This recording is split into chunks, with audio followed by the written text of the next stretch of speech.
We arrived in Christchurch, New Zealand on the 2nd of February 2018, and we picked up our rental car near the airport and we drove here to central Christchurch.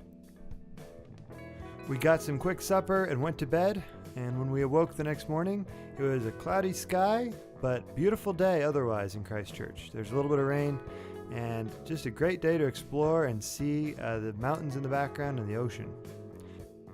Next, we got on this tramway, the Christchurch tramway, which is kind of one of the unofficial symbols of Christchurch.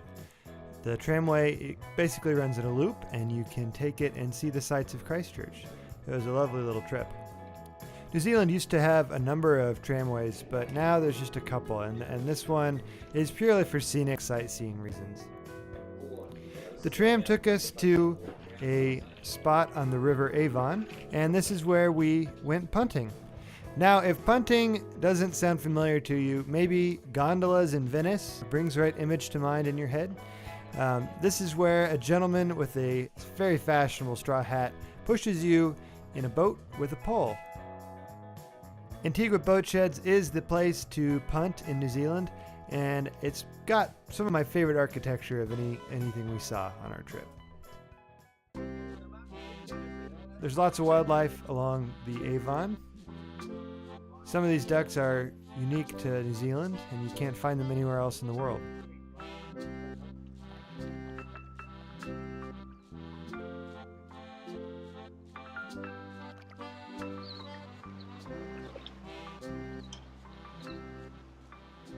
Well, here on your right we have some silver ferns. These are the national plant of New Zealand. See, that silvery underside is where it gets its name from. Glows in the dark, actually. It's bioluminescent.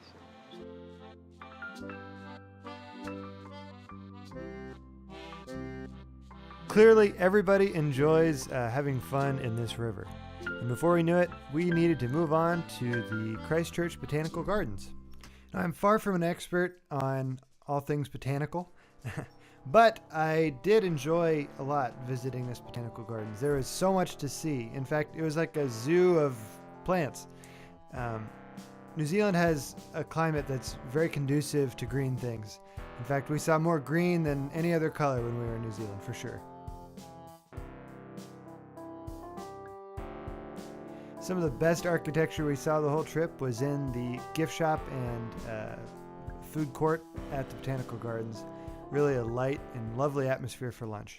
So after about an hour or two exploring the beautiful gardens here, we're gonna go take a shuttle to the gondola that overlooks the city. So this was an interesting experience. We got to ride this gondola up the side of this little mountain that's neighboring Christchurch. And from there we could see quite a bit of the city. It was a lot of fun. The weather wasn't clear enough that we could see the mountains in the center part of the South Island, but we could see quite a bit. This is where we saw our first sheep in New Zealand, and trust me when I say there are many more sheep to come. As we got higher, we could see not only Christchurch and the surrounding area, but also we could see kind of our first real view of wild New Zealand. And we saw lots of hikers on this on top. We didn't take a lot of pictures on top because it was kind of cold and windy. I would be remiss to not mention in this video the earthquake of 2011 in Christchurch. This earthquake changed the city in so many different ways. I visited the city 15 years ago, and so I saw it in its before state, and it is very much a changed place. There's a number of fatalities, unfortunately. Most came from the collapse of this building, the CTV building. Over 100 people died in that collapse. Besides the human fatalities, the city also lost a number of wonderful landmarks, including this gorgeous cathedral that was really one of the landmarks of New Zealand. They tried to strengthen it after a previous earthquake in 2010 with the steel structure you see. Unfortunately, that only made things worse when there was a stronger earthquake in 2011. Even as the memories of the earthquake begin to fade, the physical signs are still apparent everywhere you go in Christchurch. There are buildings like this one that are still supported and or condemned, and some that are slated to be demolished in the next few years. There's also some buildings that they are trying to fix up. This is a university that they are hoping to restore. One of the first buildings to be built after the earthquake was this building called the Cardboard Cathedral.